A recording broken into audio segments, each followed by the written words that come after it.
세상에서 활 가장 잘 쏘는 궁사가 있습니다. 로빈 후드만큼 유명한 그의 이름은 영어식으로는 윌리엄 텔, 독일어식으로는 빌헬름 텔입니다. 물론 전해져 오는 전설 속의 인물입니다.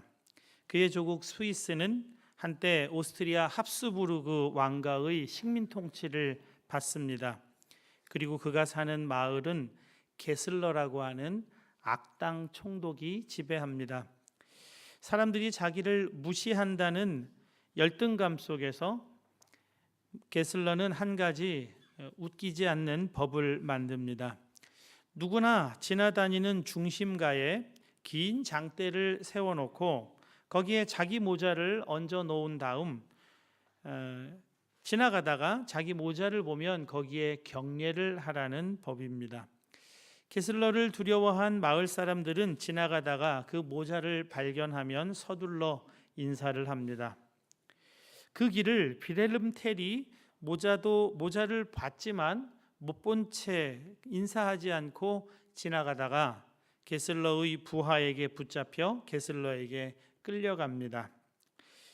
평상시 눈에 가시 같았던 이 빌헬름 텔이 잡혀오자 이 마을의 영웅에게 모욕을 주기로 작정을 합니다.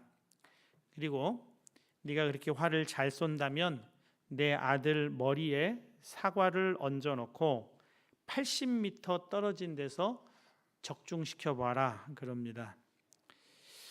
그러면 그 잘못을 탕감해 주겠다.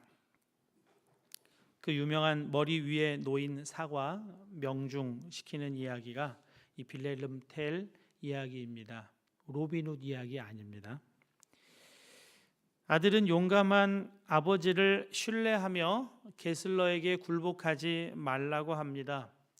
빌헬름 텔은 조국과 마을의 명예를 걸고 활을 쏘기로 결정합니다. 80m 떨어진 거리에서 아들 머리 위에 얹은 사과에 활을 쏘기 위해 빌헬름 텔이 화살을 짚습니다. 그런데 화살을 하나만 짚는 것이 아니라 은근슬쩍 하나를 더 품에 감추는 것입니다. 게슬러가 빌헬름 텔의 모습을 눈여겨봅니다. 그리고 침착하고 용감하게 아들 머리 위에 사과에 화살을 적중시킵니다. 게슬러가 빌헬름 텔을 그에 가까이 부릅니다. 질문하죠. 아까 보니까 화살 한 개를 숨기던데 이유가 무엇이냐? 빌헬름 텔이 대답합니다. 만약 실수로 화살을 다른 데에 꽂게 되면 다른 하나는 당신을 향해 날릴 작정이었어. 그러자가 게슬러가 묻습니다. 너는 내가 두렵지 않느냐? 빌헬름 텔이 대답합니다. 나는 이 땅에 태어난 이후 하나님 외에 어떤 사람도 두려워하지 않소. 빌헬름 텔의 대답입니다. 빌헬름 텔이 게슬러를 두려워하지 않고 용감할 수 있었던 그 원동력은 하나님께 대한 두려움 때문이었습니다. 사람에 대한 두려움은 공포이지만 하나님께 대한 두려움은 경외심입니다. 공포는 사람을 위축시키고 주눅들게 만들어서 자기 가진 역량을 발휘하지 못하게 하지만 이상하게도 하나님께 대한 경외심을 가진 사람은 오히려 그의 능력의 120%를 발휘하게 되는 겁니다. 그래서 주님께서 제자들에게 말씀하십니다. 마태복음 10장 28절입니다. 몸은 죽여도 영혼은 능히 죽이지 못하는 자들을 두려워하지 말고 오직 몸과 영혼을 능히 지옥에 멸하실 수 있는 이를 두려워하라. 공포심을 가지라는 것이 아닙니다. 경외심을 가지라는 것입니다. 어떻게 해야 하나님에 대한 경외심을 가질 수 있을까요? 마음의 눈이 열려야 하는 것입니다. 고린도후서 4장 4절입니다. 그 중에 이 세상의 신이 믿지 아니하는 자들의 마음을 혼미하게 하여 그리스도의 영광의 복음의 광채가 비치지 못하게 함이니 그리스도는 하나님의 형상이니라. 우리 마음을 혼미하게 하는 것이 있습니다. 마음을 혼미하게 하는 것으로 하나님께 대해 눈을 뜨지 못하게 하는 것들이 있다는 겁니다. 하나님과 우리 사이를 갈라놓는 것이 있습니다. 성경은 오늘 본문은 그것을 원수라고 부르고 있습니다. 에베소서 2장 14절입니다. 그는 우리의 화평이신지라 둘로 하나를 만드사 원수된 것 곧 중간에 막힌 담을 자기 육체로 허시고 하나님과 우리 사이를 갈라놓고 하나님께 대한 눈을 혼미하게 만들고 이웃과 우리 사이를 갈라놓고 있는 것이 있는데 이것을 성경은 원수라고 부르고 있습니다. 예수님께서 겟세마네에서 기도하실 때 심히 놀라시며 슬퍼하사라고 마가복음에서는 예수님의 감정을 나타내주고 있습니다. 심히 놀라시며 슬퍼하사, 마가복음 14장 34절입니다. 말씀하시되 내 마음이 심히 고민하여 죽게 되었으니 너희는 여기 머물러 깨어 있으라 하시고, 겟세마네는 십자가를 앞에 두신 예수님께서 마지막으로 기도했던 자리입니다. 그런데 예수님이 심히 놀라시며 슬퍼하십니다. 여러분, 예수님은 이 땅에 산상수훈, 많은 비유들, 오병이어의 기적, 병 고치심, 죽은 자를 살려낼 목적으로 오신 것이 아닙니다. 예수께서 놀라운 가르치심과 이적을 행하신 이유는 하나님 나라 때문이었습니다. 예수님과 함께 시작된 하나님의 나라 천국을 말씀으로 그려 보여주시고 실제로 그들이 천국을 경험할 수 있게 해주시려고 하신 것이지, 예수님이 오신 가장 중요한 목적, 다른 것 다 제외하고도 이거 하나 빼면 안 되는 그 목적은 무엇이냐면 십자가에 못 박히시는 겁니다. 요한복음 10장 10절입니다. 내가 온 것은 양으로 생명을 얻게 하고 더욱 풍성히 얻게 하려는 것이라. 우리에게 생명을 주시려고, 그 생명을 더 풍성하게 하시려고 오셨다는 겁니다. 어떻게 우리에게 우리의 생명을 풍요롭게 하실 수 있다는 것입니까? 마가복음 10장 45절입니다. 인자가 온 것은 자기 목숨을 많은 사람의 대속물로 주려 함이니라. 예수님 자신의 생명을 주심으로 우리가 생명을 얻게 하시는 방식인 거예요. 이게 예수님이 여기 십자가를 지러 오셨다는 거예요. 십자가 못 박히기 위해서 오셨다는 겁니다. 대학교 1학년 때 교회를 다니다가 교회를 중단한 친구가 저한테 질문했습니다. 예수님은 왜 십자가를 앞두고 그렇게 고통스러워 하셨느냐는 겁니다. 아니, 전지전능하신 분이, 다시 살아날 걸 아시는 분이 죽음을 그렇게 두려워한다는 게 말이 되느냐는 거죠. 당황스러워서 답을 못했습니다. 그래요. 실제 예수님은 히브리서 12장 2절 말씀처럼 그렇게 하셨습니다. 그 앞에 있는 기쁨을 위하여 십자가를 참으사 부끄러움을 개의치 아니하시더니, 다시 살아 부활의 완전한 생명을 얻으실 걸 아셨기 때문에 참으실 수 있으시잖아요. 그것도 이 땅에 오신 목적이 십자가에 못 박히는 것을 예수님이 모르신 게 아니거든요. 그런데 심히 놀라시며 슬퍼하시다니요, 마음이 고민하여 죽게 되었다니요, 한 번도 겪어보지 못한 일을 겪으시는 것처럼, 이럴 줄 몰랐다는 것처럼 왜 이렇게 반응을 하시는 겁니까? 예수님 이후 수많은 순교자들이 예수님 못지않은, 아니 더 끔찍스럽고 고통스럽게 순교당합니다. 그들 가운데는 전혀 두려워하지 않고 담대하게 사자의 밥이 된 이들도 있었습니다. 네로 황제의 박해 속에서 한 어머니와 아들이 원형 경기장에 던져집니다. 콜로세움. 곧 사자 우리의 문이 열리고 굶주린 사자들이 사람들에게 달려듭니다. 어머니를 꼭 껴안고 있던 아들이 울면서 말합니다. 엄마 무서워요. 엄마가 대답합니다. 얘야, 눈을 꼭 감고 조금만 참아라. 그러면 곧 눈앞이 환하게 밝아올 거란다. 네로 황제는 십자가 처형으로 죽어가면서도 웃는 얼굴을 하고 있던 그리스도인들 때문에 공포심을 느꼈다고 했습니다. 1555년 옥스포드에서 프로테스탄트 믿음을 버리지 않는다고 휴 라티머와 니콜라스 리들리가 화형을 당합니다. 불과 500년 전인데 사람을 불태워서 죽입니다. 불이 치솟는 순간 라티머가 차분하게 말합니다. 마음을 편히 먹고 사내답게 처신하세요. 리들리 주교님, 오늘 우리는 하나님의 은혜로 영국의 촛불을 켜게 될 것입니다. 절대로 꺼지지 않는 불이죠. 여러분, 이렇게 죽음을 맞이하는 그리스도인들보다 예수님이 못하시다는 겁니까? 예수님과 이 순교자들 사이에는 엄청난 차이가 있습니다. 순교자 스데반이 죽어가는 순간에 본 것이 있습니다. 그것을 사도행전 7장 55절은 이렇게 기록해 두고 있습니다. 스데반이 성령 충만하여 하늘을 우러러 주목하여 하나님의 영광과 및 예수께서 하나님 우편에 서신 것을 보고, 부활하신 예수님이 하늘 보좌에 앉은 자리에서 그냥 앉아서 죽는 것을 보신 것이 아니라 벌떡 일어나서 그의 영혼을 받아주시려고 그를 보았다는 겁니다. 팔 벌리고 그를 영접하는 예수님을 스데반이 죽는 그 순간에 보았다는 겁니다. 그는 하나님의 영광을 바라보며 순교했습니다.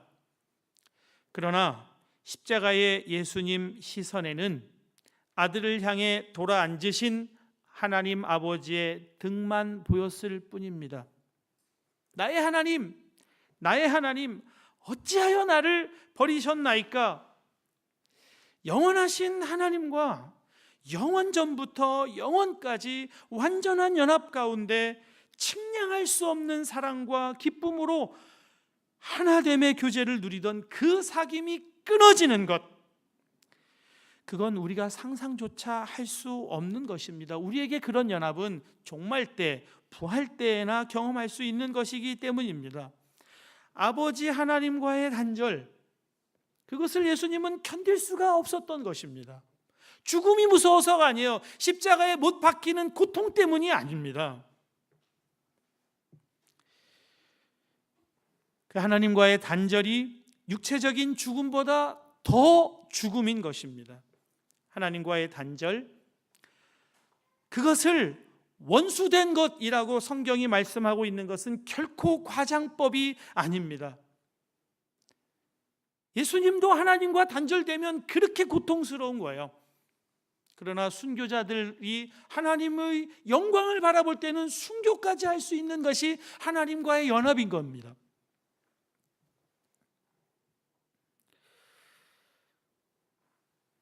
그것이 그토록 원수여서 하나님과 단절되었으나 단절을 된 줄도 모르고 죽은 영혼으로 사는 죄인들을 위해 예수님이 십자가에 못 박히신 겁니다. 오늘 본문이 그 단절의 비참함을 말씀해 주고 있습니다. 그러므로 생각하라. 그때에는 육체로는 이방인이요 손으로 육체에 행한 할례를 받은 무리라 칭하는 자들로부터 할례를 받지 않은 무리라 칭함을 받은 자들이라. 그때에 그리스도 밖에 있었고 이스라엘 나라 밖의 사람이라. 약속의 언약들에 대하여는 의인이요 외인이요 세상에서 소망이 없고 하나님도 없는 자이더니. 십자가는 너희를 절대 영원한 하나님과 단절된 그 지옥으로 보낼 수 없다는 주님의 절박한 마음입니다. 십자가는 예수님께서 끊어지면 견딜 수 없어 하시는 그 단절을 소멸하시고 영원전부터 영원까지 누리는 하나님과의 연합, 그 천국에 우리를 꼭 보내시겠다고 하는 주님의 절박한 사랑입니다.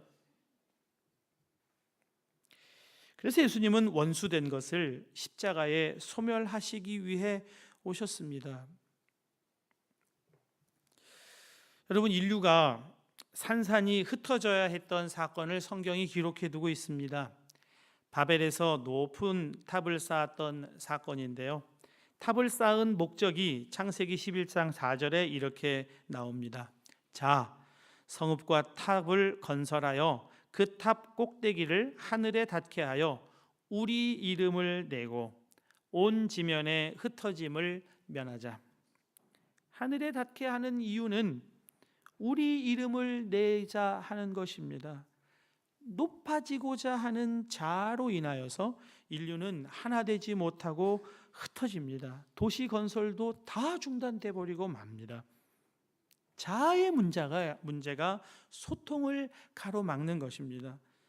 소통이 안 된다고 하는 것은 그냥 대화가 안 된다는 것 정도가 아닙니다. 기쁨이 사라지고 평안함을 상실하게 되는 겁니다. 예수께서 원수된 것, 이 자아를 십자가에서 해결하셨습니다. 에베소서 2장 16절입니다.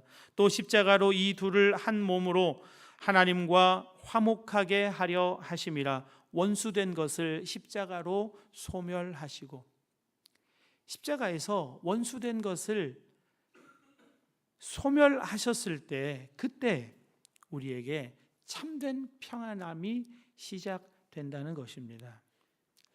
세멸구열 플러스 출판사를 대표하시는 김요한 목사님이 강의 중에 본인 이야기를 하시는 걸 들었습니다.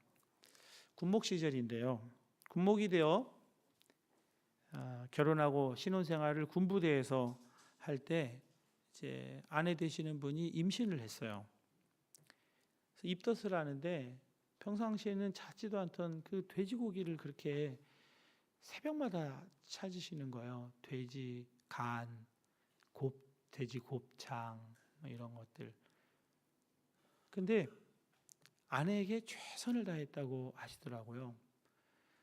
그 시간이 언제든 상관없이 먹고 싶은 게 있다 그러면 그냥 그 자리에서 일어나서 나가서 사와서 먹이고, 새벽기도 갈 때까지 깨워서 돌봐주다가 새벽기도 갔다 와서 또 목회일, 군부대 목회일 열심히 하고 집에 돌아오면은 설거지하고 청소하고 빨래하고 뭐 최선을 다했다는 거예요. 아내를 위해서. 그런 얘기는 그게 공개적으로 하면 안 돼요. 남편들의 공공의 적이 됩니다. 그런데 어느 날 이 아내 되는 분이 해준 음식도 다 마다하고 빨래도 청소도 다 싫다고 울면서 나하고 얘기 좀 하자고 그렇게 얘기를 하시더래요. 이분은 아내를 위해서 밤잠을 설쳐가면서 먹을 것을 갖다 주고, 몸이 피곤하지만 설거지 해주고 빨래하고 청소하고 내 할 일 다 했다 생각하고 그때부터 텔레비전을 봤다는 거예요. 아내는 쳐다보지도 않고. 아내가 진정 필요한 것, 그것은 하루 종일 남편하고 대화하는 그 시간을 기다려왔는데 그걸 몰라요. 내가 할 일 다 했다는 겁니다. 여러분, 우리가 교회에서 시간 내어 봉사하는 것, 다른 사람보다 헌금 열심히 하는 것, 하나님께서 그거 귀하게 보시지만 거기에 마음이 담겨 있지 않은 것은 하나님이 받으실 수가 없습니다. 하나님은 인격이시기 때문에 겉으로 드러나는 행위로는 받으실 수가 없는 거예요. 여러분, 우리가 봉사할 수 있다고 하는 것, 우리가 헌금할 수 있다고 하는 것은요, 하나님을 위해, 하나님이 좋으라고 하는 게 아니에요. 그걸 하는 본인을 위해 너무나 값진 일인 겁니다. 하나님을 위해 뭔가 할 수 있다고 하는 것은 우리에게 은혜로운 일이지 하나님께 뭐가 도움이 돼서 하라는 게 아니에요. 하나님이 원하시는 것은 1시간 봉사하고 헌금 열심히 하는 것이 아니라 우리 마음을 원하시는 겁니다. 우리 마음 하나님께 뭐 드릴 수 있을까요? 그렇게 안 됩니다. 마음을 우리 마음대로 못합니다.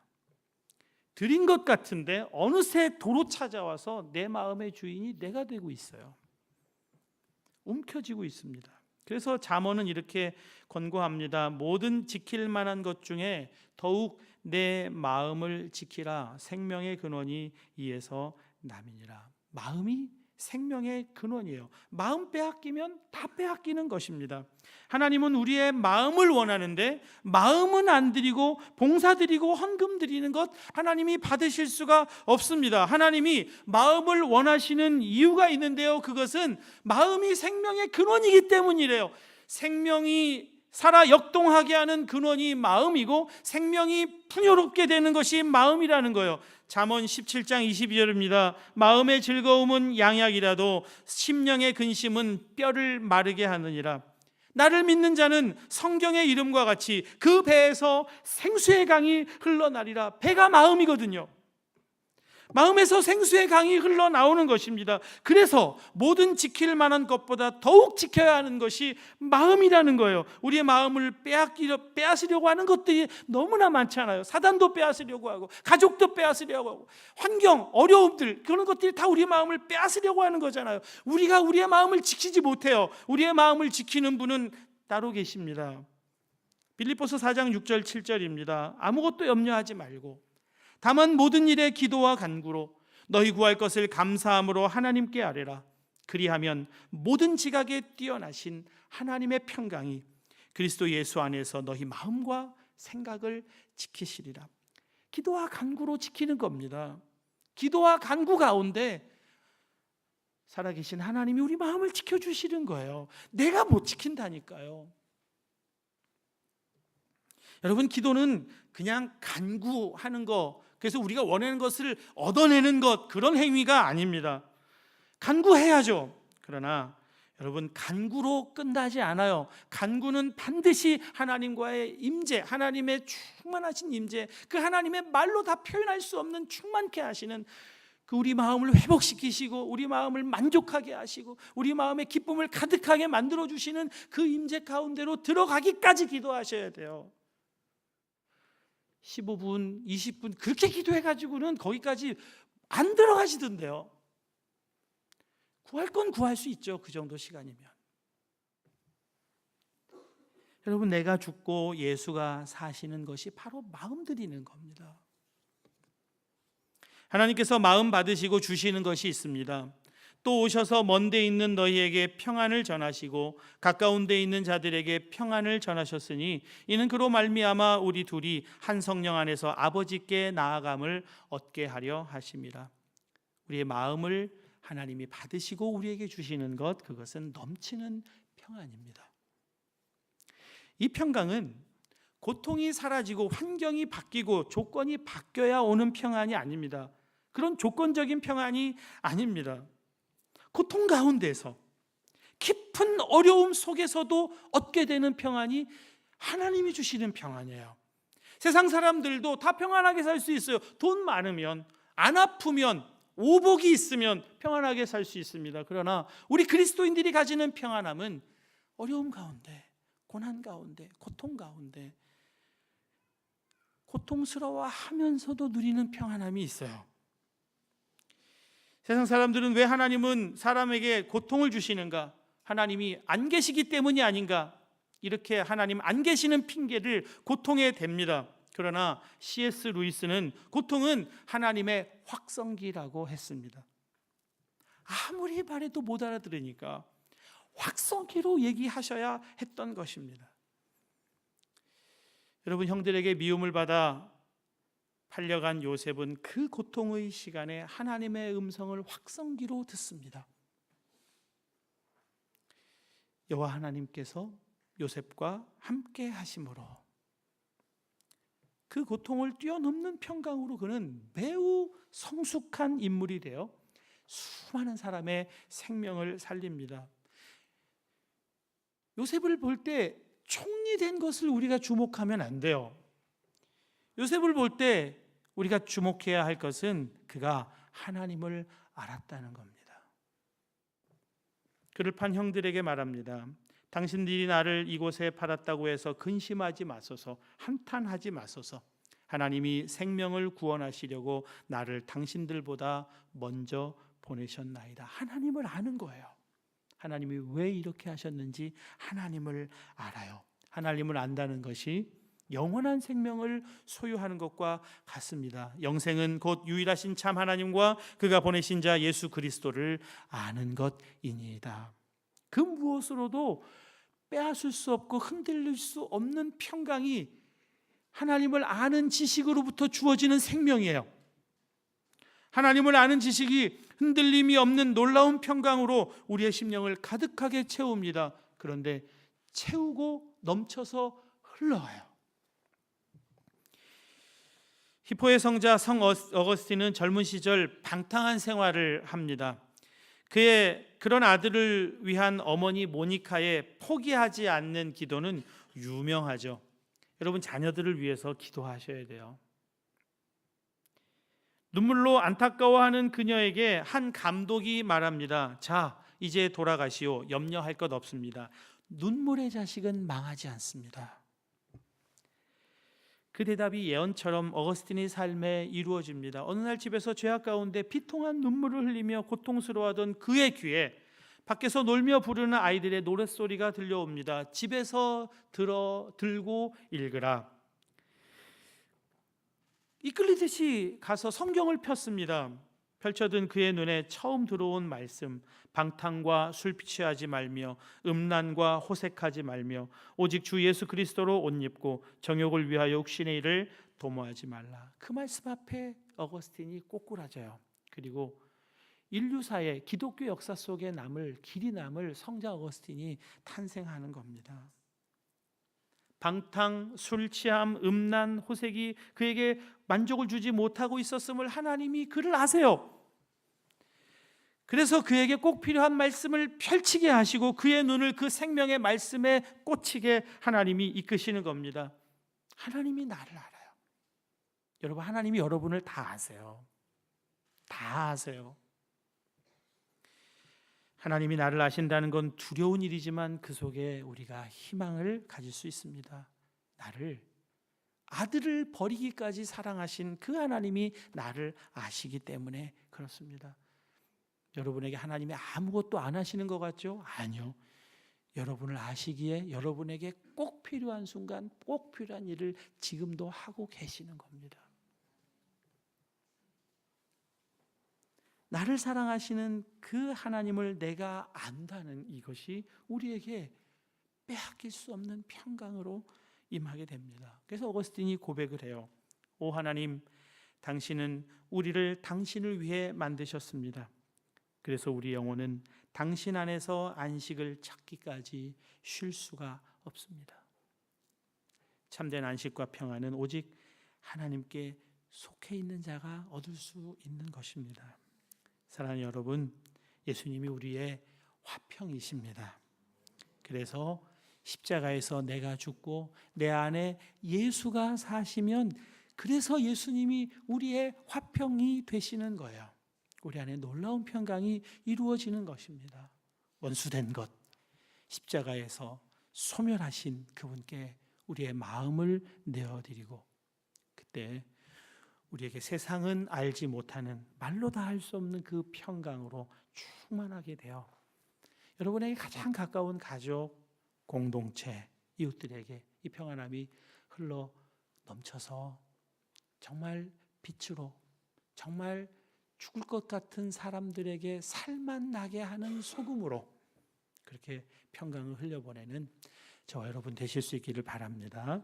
우리 함께 기도하겠습니다.